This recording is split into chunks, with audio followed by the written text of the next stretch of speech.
Welcome to ICMD webinars. I'm Alex Bolek. Today we are privileged to have Professor Raman Bedi speaking on the subject of infant oral mutilation. Professor Raman Bedi was Chief Dental Officer for England from 2002 to 2005. He was the founder and director of the Senior Dental Leadership Program from 2007 to 2021. In September 2005, he chaired the UK European Union Presidency Dental Program. Raman was head of dental public health at the Eastland Dental Institute, University College of London, and director of the National Center for Transcultural Oral Health from 1996 to 2002. From 1998 to 2008, he was the director of the World Health Organization Collaborating Center at the Eastland Dental Institute. Currently, he is an emeritus professor at King's College London. He holds several international honorary chairs, including an extraordinary professorship in pediatric dentistry at the University of Western Cape, South Africa, and the University of Pennsylvania. Infant oral mutilation is a traditional practice that is prevalent in many African countries, but practiced most often in East Africa. Infant oral mutilation involves extracting an infant's unerupted primary teeth or tooth buds without anesthesia. This practice does not have any health benefits. It is typically motivated by the belief that existing tooth buds, which may resemble worms under the mucosa, may be a cause of childhood diseases such as diarrhea and vomiting. Thus, both buds are removed. Tooth buds are removed to prevent and treat those diseases. In today's talk, Professor Raman Bedi will describe the procedure and the end to IOM campaign. Professor Raman, it is my pleasure to have you. Now, may I pray for you? And then as you want me to pray for you, and then it will be over to you. Our dear loving Heavenly Father, I want to thank you for today's important topic. Thank you for your servant, Professor Raman Bedi, whom you have brought today to speak to us. May you, Lord, use him to speak to us and help us, Lord, to be people who put in practice what we hear, not only be listeners. Thank you, and we praise you, and we ask you all this in Jesus' name. Amen. Professor Raman, my pleasure to invite you now to speak to us. Over to you. Alex, thank you so much. Thank you for your kind words as well. So we're going to talk about infant oral mutilation. And it's a strange topic. 3.5 billion people on this planet have active dental disease. Oral cancer is rising. We have real workforce issues in most countries, and access is proving really challenging. And so with all those things that I could talk about, it seems strange that we pick a topic of IOM. But I want to say thank you to ICMDA and also to the Christian Dental Fellowship in the UK for their support and encouragement to talk about this topic. I'm going to talk initially about how it brought about, and then I'm going to identify the person who actually has championed this and has led me to get more involved, and the beginnings of a campaign which is to end IOM.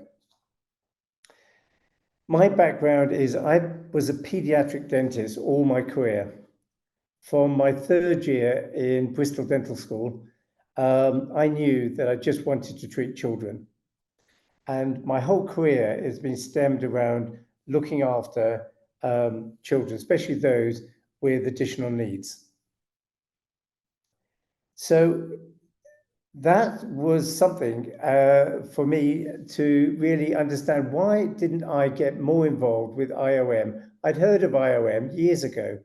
Many of us had, but we thought it was one of those traditional cultural activities that would die out eventually as populations grew and education set in. So, like many of the pediatric dental world, this was always a peripheral subject, hardly mentioned in the literature. And if it was, it just came up as a case report by someone. One of the legacies of being chairman of the UK EU presidency was that there was an opportunity to establish a legacy program. And the legacy program that was decided and was to run a senior dental leadership program for chief dental officers, for deans of dental schools, and senior dentists all over the world, particularly those in low-income countries. And for the last 17 years, I've been undertaking this and championing it and being the director of it. It was a collaboration between Harvard Dental School, King's College London, 1 year at Harvard, 1 year at King's, and with the two largest dental companies in the world, Henry Schein and Colgate-Palmolive. Colgate-Palmolive announced that it was their 200th anniversary gift to children worldwide. And it's been a real privilege to be running this program for a number of years. More recently now, this program is being transferred to the United States and a much larger charity, which I'm really pleased with. So my role is to come alongside these senior individuals and to work with them. We're not prescriptive about the projects they do. They decide themselves. In Mexico, they decided to run a mandatory toothbrushing for 5 and 6-year-olds in Mexico City with over 11 million children in a daily toothbrushing campaign. In Cambodia, the dean of one of the dental schools started a fissure sealing program in Phnom Penh. And after 3 years, we had 66,000 children receiving fissure sealing of their first permanent molars. In Zambia, they have a special care clinic dedicated to treating people with disabilities in Lusaka. So with over 250 senior dental leaders alumni, it was interesting to get involved with a whole number of projects. But the individual from Kenya, Professor Arthur Kamoli, came and who was president of the Kenyan Pediatric Dental Association and then later to become president of the East African Pediatric Dental Association, came along and said, I'd like to work on IOM. And that's where it all started. So Arthur Kamoli was really the advocate and the person who drew me into this situation and the understanding of this condition. So what is IOM? Well, it's a traditional practice, and I'll show you that it's mainly in the East African region, whereas female genital mutilation is mainly in the West Africa situation. It's performed very quickly and easily. It only takes 15 minutes to 20 minutes.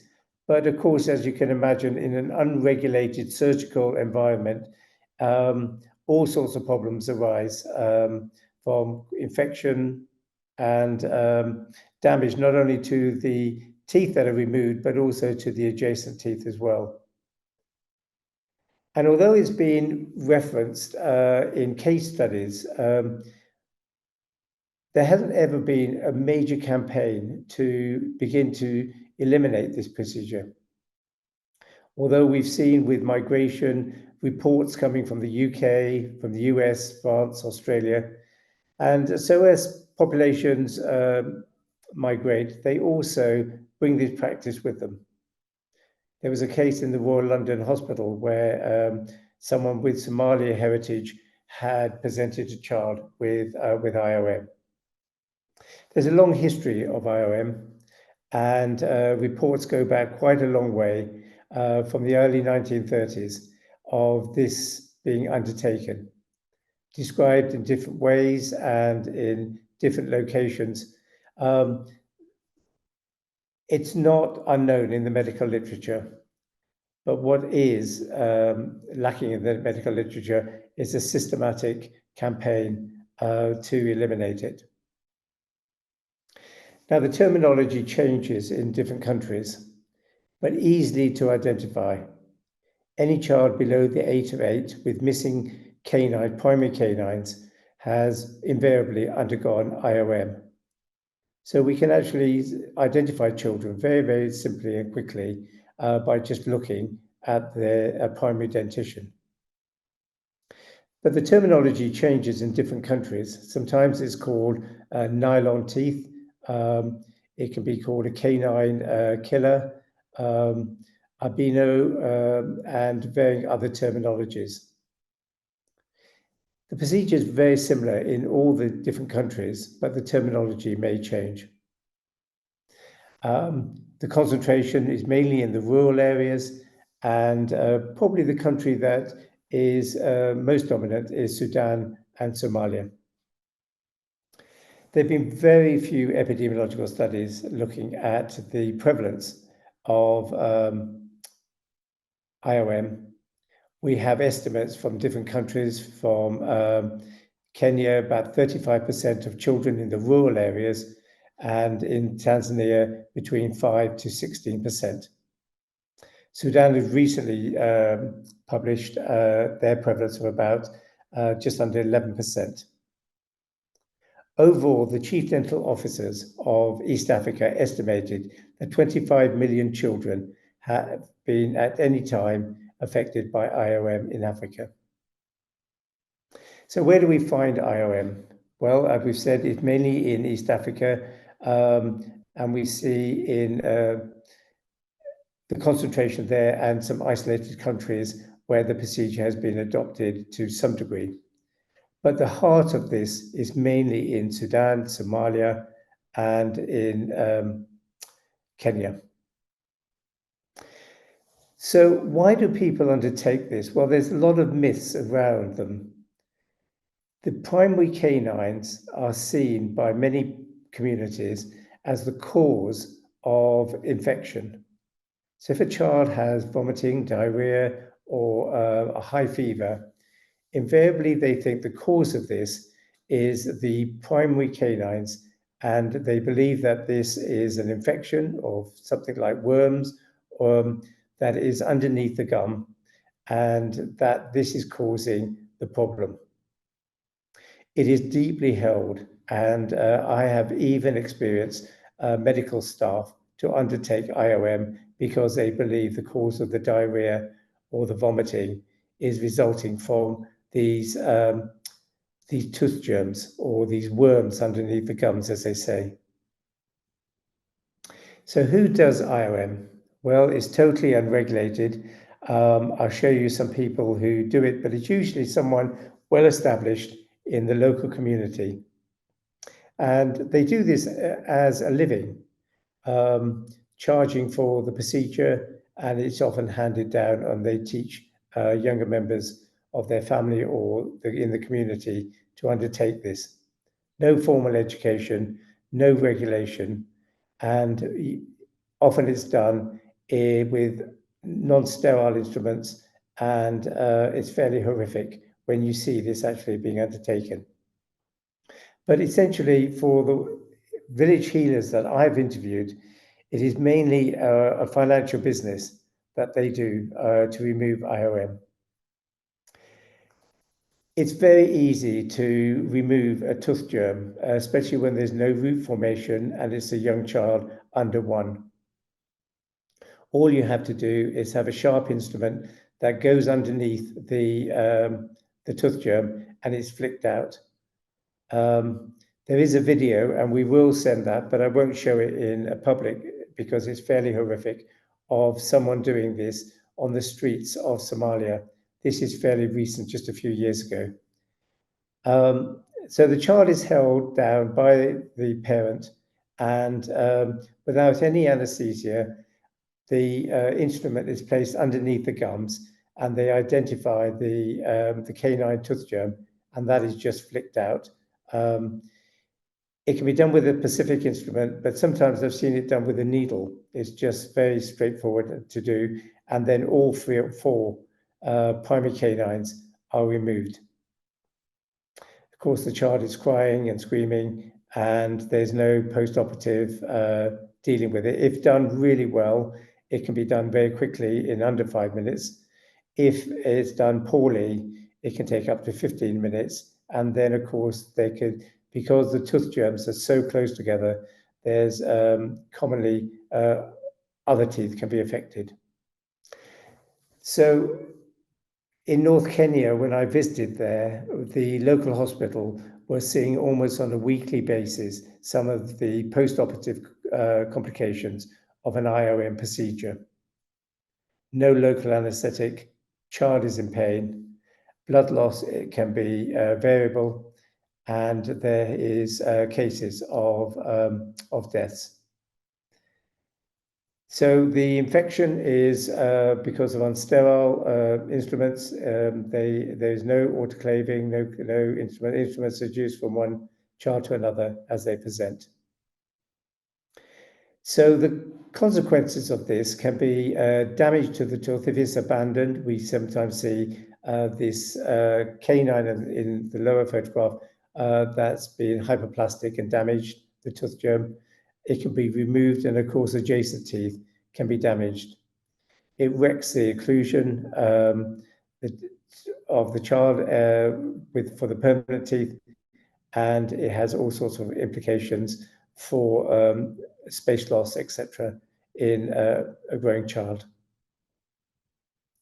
So as I said, there I am in North Kenya, just north of Nairobi, and it's very easy to identify children in a school who are between the ages of 6 and 7, so grade 1 really.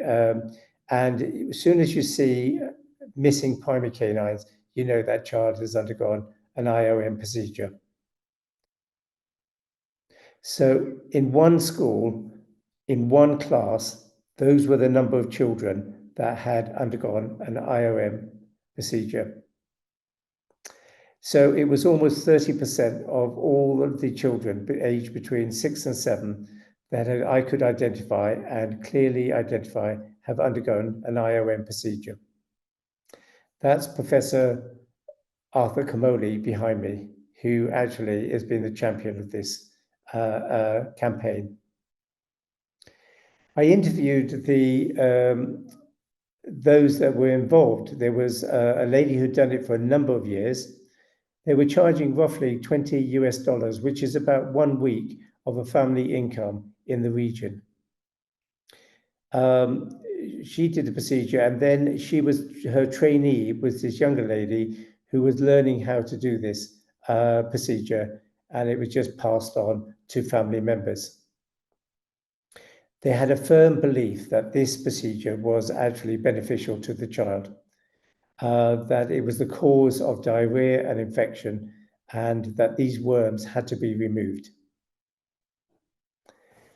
So historically, charities that have been involved with this, or health ministries that have been involved, have just been giving information, giving talks to the community in the school. Those were the parents of the school that I went to, or to the primary care workers in a local hospital in Tanzania. I don't believe information is enough. People are aware of it. We need a comprehensive campaign to stop IOM in different countries. When you look at the legislation in a number of East African countries, IOM is not illegal. What is where the law enforcement agencies get involved is that if there's a death. But if a child is admitted to hospital for bleeding or for post-operative infection, there is no action taken in many countries. There is no legal structure that can be undertaken. I believe this is a form of child abuse, and it should be treated as such. And the legislation does need to change, and law enforcement officers need to be trained to to bring about the change that is needed. So we started to bring together all the chief dental officers in East Africa, in the countries that were particularly impacted. It was agreed that the best place to meet was Addis Ababa because it was the home of the African Union. And the health ministers were there, and we could actually identify and begin to be a campaign with them. So we created what was called the Addis Ababa Declaration, and all the chief dental officers of East Africa, with countries that were involved, signed the declaration and a commitment to end IOM. This campaign is still ongoing. In some countries, they've had challenges in Sudan, for example, with the internal conflicts that are happening in the country. But there's a very clear procedure of where we commit ourselves to undertake the change that is needed. So the meeting in Addis Ababa and the subsequent meetings in Addis bring together the leading individuals in the countries that have IOM prevalent. And there's a commitment to working together and to learn from each other. So one of the things about building relationships is that these individuals are working in isolation.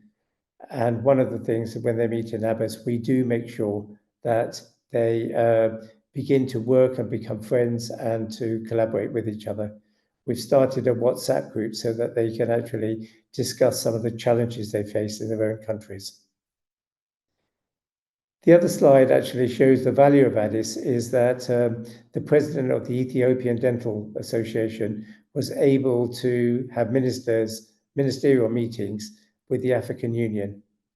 I believe if we are going to stop IOM, it has to happen with the health ministers, and we do need the African Union and the health committees to embrace this seriously and to help us to tackle this problem. So the End IOM campaign works in different ways. In Tanzania, they're working specifically in a number of villages through a national campaign, and it's been adopted by one of our UK charities. In Sudan, before in Khartoum, they were doing programs there on the right that were getting dental and medical students far more involved with the campaign. And that was probably the most prolific of all the campaigns in East Africa before the conflicts in Khartoum, and the individuals had to leave the country. So that's the beginnings from the campaign for the IOM, End IOM.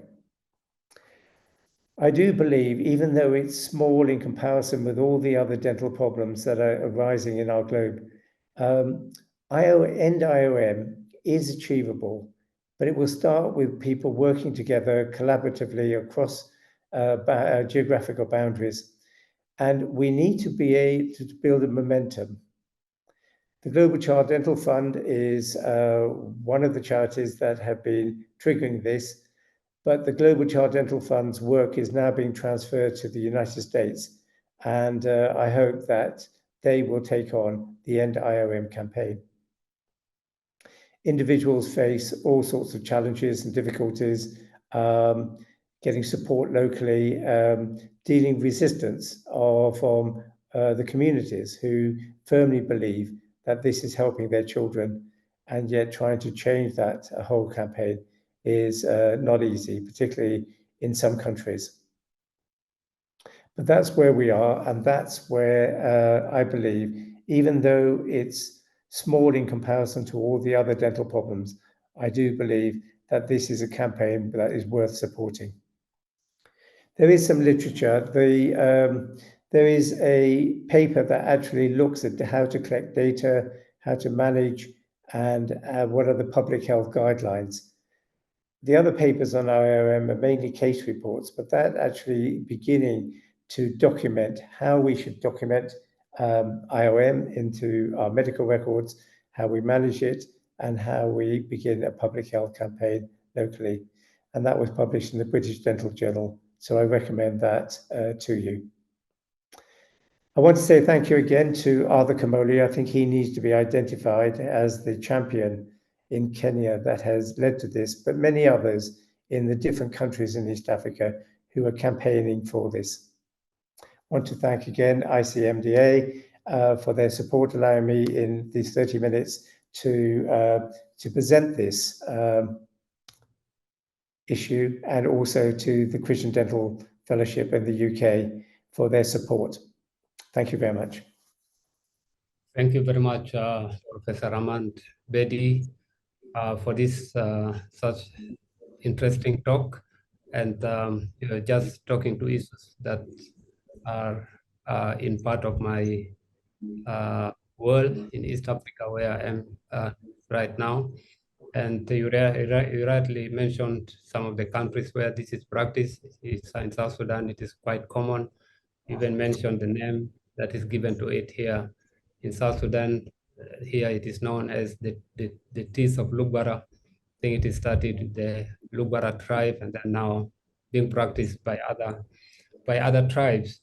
And so thank you for this quite comprehensive talk. I think it is now time for question and answers. So Professor Raman, somebody anonymous is asking, I can see many similarities between IOM and FGM, not just geographical distribution. I would disagree with that FGM is predominantly in West Africa, although without the initiation aspect and degree of psychosexual associated with FGM, in particular the persistence of the practice despite improvements in these health beliefs do persist, seemingly defying health. Education on the part of parents and making the practice illegal, separate from monetary gain by the practitioners. So, so a lot of issues here. How do we address that, especially with the issue of campaign reaching to families and letting them know that this there are a lot of hazards associated with this. Sure. Thank you very much, Alex. Interesting question. So thank you for that. FGM has far more high profile in the media and in health policy. It's considered illegal in many countries, and there is legislation. So when we see FGM in the UK, for example, it would be clear of the legal consequences of anyone performing it or supporting it. That's not the case with IOM, and that's where one of the challenges we do have, and also we don't have with IOM campaign the same support from governments, the UK government, for example, with FGM. So there is not only the profile but the support to begin to address the issue. I think in the campaign, you're right in the sense that, yes, families need to be educated and supported. We do need a comprehensive approach to an end IOM procedure. So we do need legislation, we need law enforcement, we need to give education, and we need our medical community behind us and supporting us. I was really shocked, actually. I went to a training of primary care health workers in the northern part of Kenya. And when I spoke to them, there were mixed views about the value of IOM. Some were absolutely clear that it was beneficial and should be allowed to continue, and others had different views. So I think we need to also train our medical staff as well, and particularly the primary healthcare workers, about the dangers of IOM and to gather their support. Yeah, and one big issue here in East Africa is that even you mentioned that in some remote villages, this is more practiced than in cities. But in East Africa now, there are people who have gone to school, well educated, but still they still believe that the teeth of Lugwara are the ones causing vomiting and diarrhea, and especially women tell their husbands the child must be taken for the removal of these teeth. And so, how do we really address those people who? How do we convince those people who, though well educated, still have their beliefs embedded in this? It does. It is more widespread than I thought when I first encountered it. I held a conference on IOM in Ethiopia, and I asked the president then of the World Federation of Public Health Associations, Professor Mengistu, to come and give the opening talk. And when he gave the talk, he said, "I can tell you that my brother died through the IOM procedure." And it shocked the audience that somebody of his standing and his background had a family member who had died with the IOM procedure. It is much more widespread than we think, and it is not just a low social class issue. In some countries, it's much more widespread than that. Here is a question from somebody from the West. Jennifer is asking, apart from prayer, what can those of us in the West do to support colleagues working in this area? Well, I think the power of prayer is tremendous. And so thank you for reminding us about that. That's really very useful. Many Western countries, and the UK, for example, give a lot of international aid to countries. So, for example, I think £9 million was given to 3 countries in East Africa recently. So each year, money is given for projects and for campaigns, and although there's priorities on women and child and other issues, I think we should, if we have opportunity, is press our ministers and our governments to actually dedicate some of this funding to the elimination of IOM. We've already done that in the UK for female genital mutilation. Our international aid money has gone to campaigns to prevent that and to eliminate that practice. I think we have a model where we could, as a different parts of advocacy, is to push some of that funding to those involved at the front line who are trying to stop IOM. So that would be one method of trying to get our governments to support campaigns to stop IOM. Yeah, here, Professor Raman, a question related to IOM from Malawi. Christopher is asking, thank you, I have seen this, and also amputation of the uvula using a reused razor blade to prevent cough, mostly in Malawi. Is a ban on uvulectomy included in your campaign? Yes, in some countries. So thank you, Christopher. That's and I'm pleased that you've highlighted that. So even though IOM is the way I described it, the removal of the tooth germs, the primary canine tooth germs, all 4 of them, is there. In some countries, that extends further. And of course, the way you describe the removal of the uvula is there. And in other countries, they can move the frenum. So there is variation on what they do. Obviously, the chances of post-operative bleeding is much greater if you start to remove soft tissues and the uvula.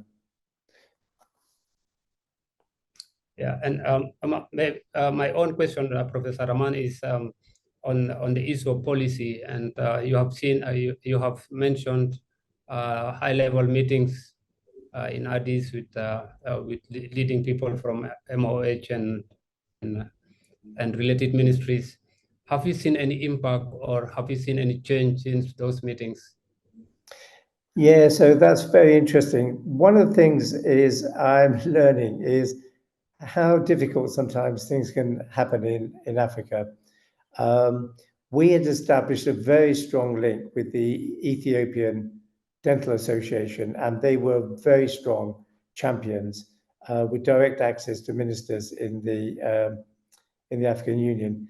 But then again, with all the conflicts in Ethiopia, that became more difficult for people like myself to travel there, and it became very challenging. Likewise, the work in Sudan, in Khartoum, was beginning, and then the conflicts changed. So it's a moving feast. We do believe that that is our strongest, the strongest action we can take is not also supporting people at the front line and at the ground roots, but also trying to get this message over to the health ministers that action needs to be done right across the board, across the East African countries, with regard to this, in a similar way that they did with FGM. You already mentioned the negative effects of IOM, and which is blood loss, infection, and pain, and others. And here is a question from Ute. What reasons do you give in the public education literature that this practice is harmful and not useful, and that it should be stopped? I think you have already talked about that. You even mentioned somebody whose brother died of this, and maybe if you want to highlight more on that, you're welcome, Professor. There is no evidence base that the removal of a primary tooth germ has any impact on systemic disease. And the link between removing that and diarrhea and infection, it doesn't exist. So I can say almost categorically that that is no reason why someone should undertake this procedure. There has been a recent study in a cohort of Somali children who have settled in an overseas country, and they've looked at some of the dentition and the damage that has happened. So some of the things have been damage to the permanent teeth with the procedure, and it's not unexpected. This is totally unregulated. There's no training of individuals. Some will be very proficient at doing it, some will be less proficient. The perspective of damage that can be done to the rest of the dentition is considerable, but also just doing the surgical procedure itself. I have seen people do it and are very skillful at doing it. And on the other hand, others are really not very good at all. But that is what we would expect in an unregulated world. Yeah. Here is one from Madagascar. I have heard of it happening in Madagascar too, but not seen it yet. But it seems well, the world has become a global village now, where things happening in other countries can easily come to one country. So I think that is more of a comment than a question. And again, here is somebody asking, can we watch the video you mentioned? I think you said you will share sometime, I don't know. So I try not to show the video in an open format because it's fairly horrific, but we will be circulating all the slides, and there will be the video embedded in one of the slides, so you can watch it if that's what you want to do. Yeah, and Dr. Kevin Vaughan from the UK is asking, what would you advise individual health cares carers who work in East Africa and encounter IOM? I think my experience of going to the different countries is that there is almost an acceptance of the practice. There's almost a feeling that this is a cultural, deeply held belief, and there's something that is tolerated. I feel that as health professionals, we should be advocates of saying, no, this is unacceptable.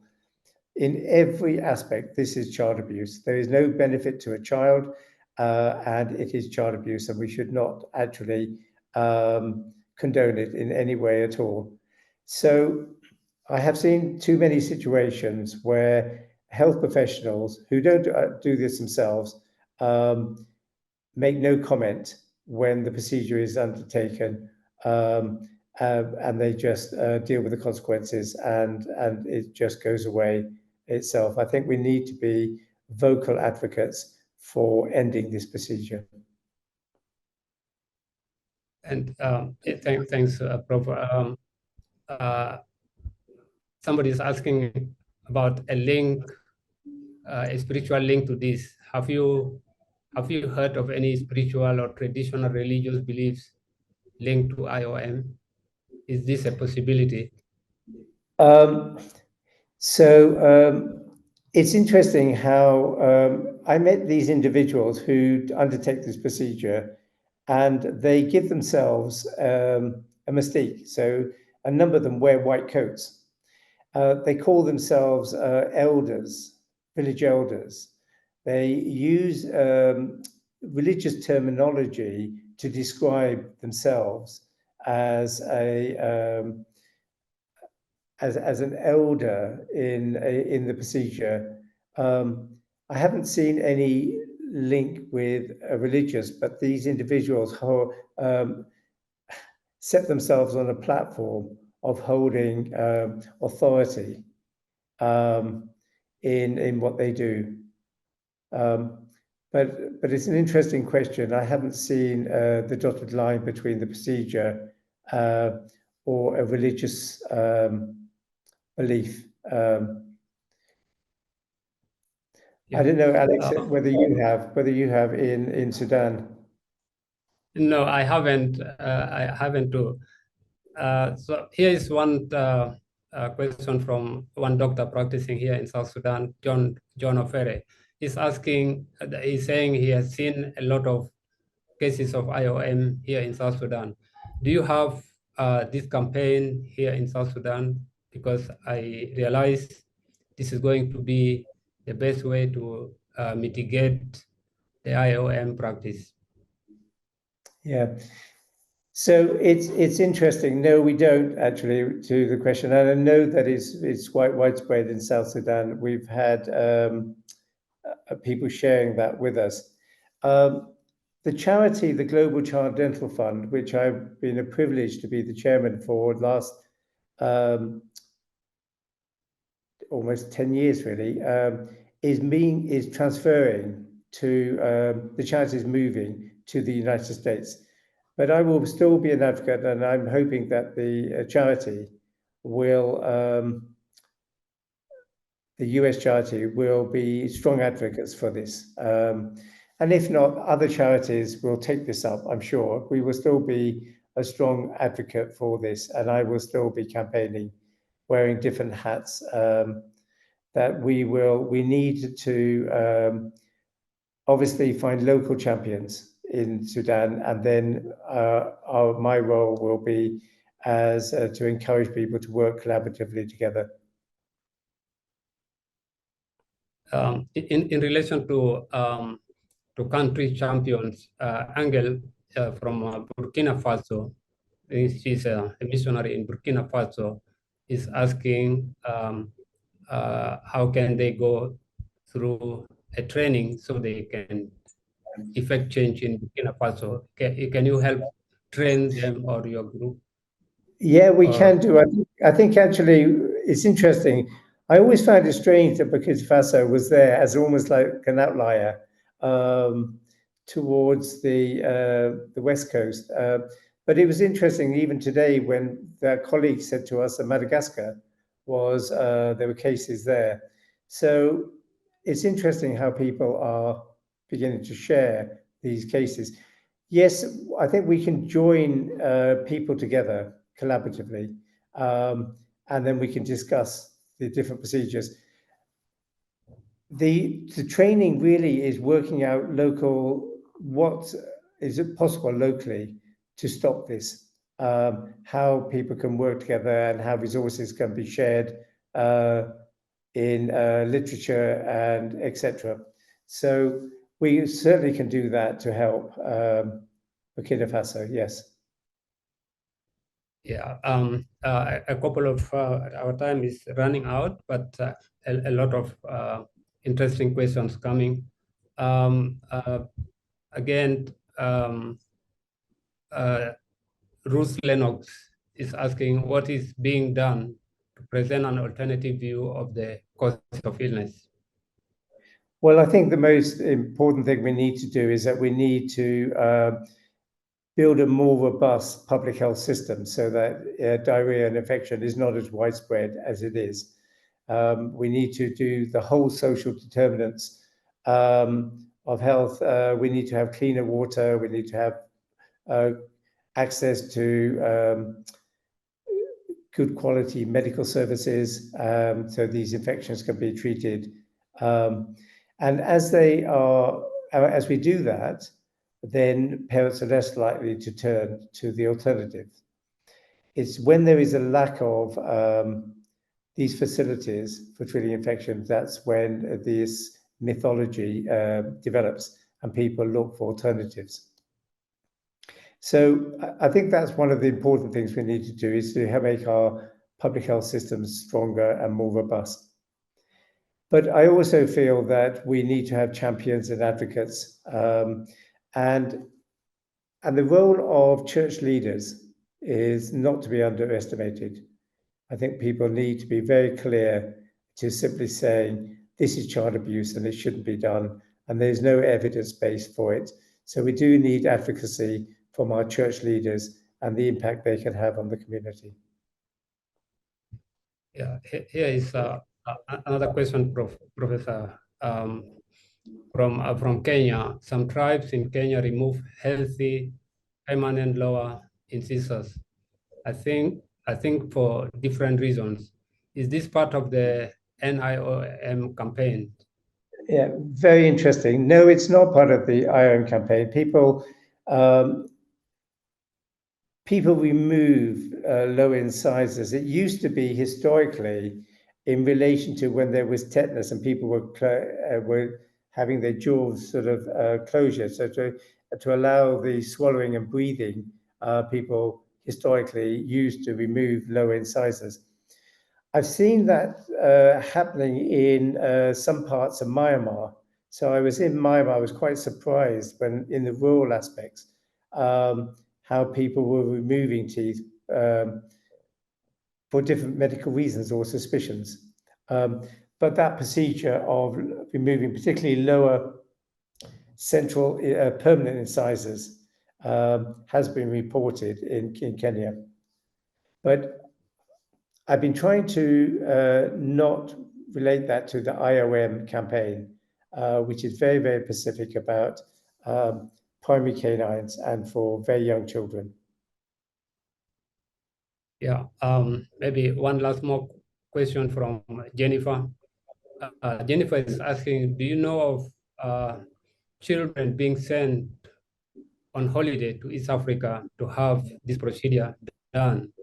Like in one country in Africa, which I don't want to mention the name, when FGM was banned, they transported their children to another region in the same country, and they had their FGM done there. So this question is a similar one. Like maybe if it is not allowed in the UK, families there send their children back home to Africa for holiday, and then this is done. FGM and IOM are slightly different. So FGM is done for all sorts of reasons, but it's also done electively. IOM is particularly undertaken when there is a medical condition. So in other words, there is diarrhea, there's infection, there's high temperature. So that triggers a parent for having this procedure done. So it's unlikely if you were in an international setting to be able to take the child on a plane and fly back.